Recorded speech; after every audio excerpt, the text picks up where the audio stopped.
की महत्वाकांक्षा की हवा और पैसे की गर्मी एक बार सिर पर चढ़ जाए तो इंसान अपनों को भी भुला देता है और फिर वो ना सिर्फ रिश्तों को बल्कि उस बुरे वक्त में अपनों के दिए साथ को भी भूल जाता है जिनकी वजह से उसे मुकाम हासिल करने में कामयाबी मिली। कुछ वक्त पहले तक जहां पतियों की बेवफाई के किस्से आम हुआ करते थे, तो वहीं एसडीएम ज्योति मौर्य और उनके पति आलोक मौर्य का मामला सामने आने के बाद से पत्नियों की बेवफाई की कई कहानियां सामने आ चुकी है। ऐसा ही एक और ताजा मामला सामने आया है यूपी के बस्ती जिले से, जहां एक पति ने अपनी पत्नी पर बेवफाई का आरोप लगाया है। मामला है बस्ती जिले के कप्तानगंज थाने के धर्म सिंहपुर गांव का, जहां के रहने वाले मजदूर अमित कुमार ने अपनी पत्नी के नर्सिंग की पढ़ाई के लिए खेत तक बेच दिए। मेहनत मजदूरी करके अपना पेट काट कर पढ़ा लिखा कर इस काबिल बनाया कि उनकी पत्नी की सरकारी नौकरी लग गई। पति का आरोप है कि नौकरी मिलते ही अब पत्नी ने पलटी मार दी है। सरकारी नौकरी मिलने के बाद अपने आशिक के लिए पति के खिलाफ कोर्ट में तलाक और दहेज उत्पीड़न का मामला दर्ज करा दिया है। दरअसल अमित कुमार की शादी 2011 में कप्तानगंज थाना के भुवनपुर गांव की एक युवती से हुई थी। शादी के बाद सब कुछ ठीक ठाक चलता रहा, दोनों को एक बेटी भी हुई। शादी के कुछ साल बाद युवती ने कहा कि मुझे घर में चौका बर्तन नहीं करना है, अब मैं पढ़ना चाहती हूँ। पति की माली हालत ठीक नहीं थी, बावजूद इसके उसने अपनी पत्नी के लिए अपनी पुश्तैनी हिस्से की जमीन बेचकर राज नर्सिंग पैरामेडिकल कॉलेज गोरखपुर में एडमिशन कराया। एडमिशन के बाद पत्नी नर्सिंग का कोर्स करने लगी। हॉस्टल में रूम अलॉट कराया और पढ़ने लिखने खाने पीने का पूरा खर्च भेजता रहा। पति का आरोप है कि पढ़ाई के दौरान उसकी पत्नी को स्कूल प्रबंधक के भांजे ने अपने प्यार के जाल में फंसा लिया। जब भी वो अपनी पत्नी से मिलने जाता था तो धनंजय मिश्रा घर पर मिलता था। जब पत्नी से इसके बारे में बात की तो कहा कि वो उसका दोस्त है। जब अमित ने इस पर आपत्ति की तो धनंजय ने कहा कि जब भी घर आया करो तो पहले अपनी पत्नी को फोन करके बता दिया करो। जब अमित ने अपनी पत्नी और धनंजय की नजदीकी को समझा तो उसने आपत्ति शुरू की, जिसके बाद धनंजय ने उसकी पत्नी को उकसाकर परिवार न्यायालय में तलाक और दहेज उत्पीड़न का मुकदमा दर्ज करा दिया।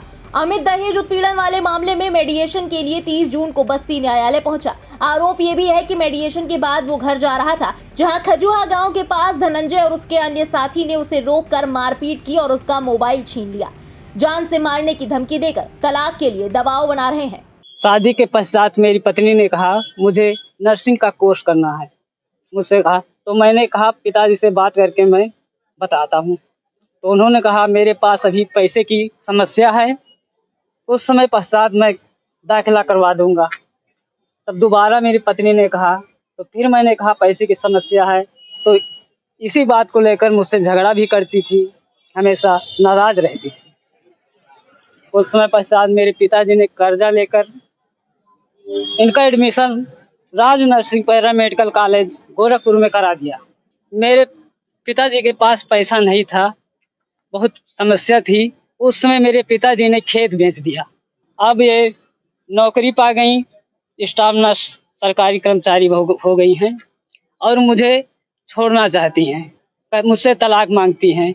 वहीं अमित के वकील अशोक ओझा ने बताया कि युवती ने अपने पति अमित के खिलाफ 498 का मुकदमा दर्ज कराया है, जिसमें उनकी जमानत हो गई है और मेडिएशन चल रहा है। अमित के ऊपर उनकी पत्नी और धनंजय मिश्रा तलाक लेने का दबाव बना रहे हैं। अमित के साथ मारपीट की गई, जिसकी शिकायत एसपी से कर मुकदमा दर्ज करने की मांग की गई है। मामला ये है कि इनके खिलाफ इनकी पत्नी ने 498 का एक मुकदमा दर्ज करा रखा है और तलाक का मुकदमा दर्ज करा रखा हुआ है।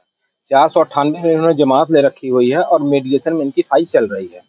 और इन्होंने अपनी पत्नी को स्टाफ नर्स बनाया राज नर्सिंग होम गोरखपुर से। शादी के बाद इनकी पत्नी ने ये कहा कि हम पढ़ने वाले हैं, हमको पढ़ाया जाए, और नहीं पढ़ाने पे आए दिन लड़ाई झगड़ा किया करती थी। ये अपनी जमीन बेच करके इन्होंने अपनी पत्नी को पढ़ाया लिखा और पढ़ने लिखने के बाद एक मिश्रा जी राज पैरामेडिकल कॉलेज गोरखपुर के प्रबंधक के भांजे हैं धनंजय मिश्रा जी, वो बीच में आ गए और इनकी दोस्ती हो गई इनकी पत्नी अर्चना से।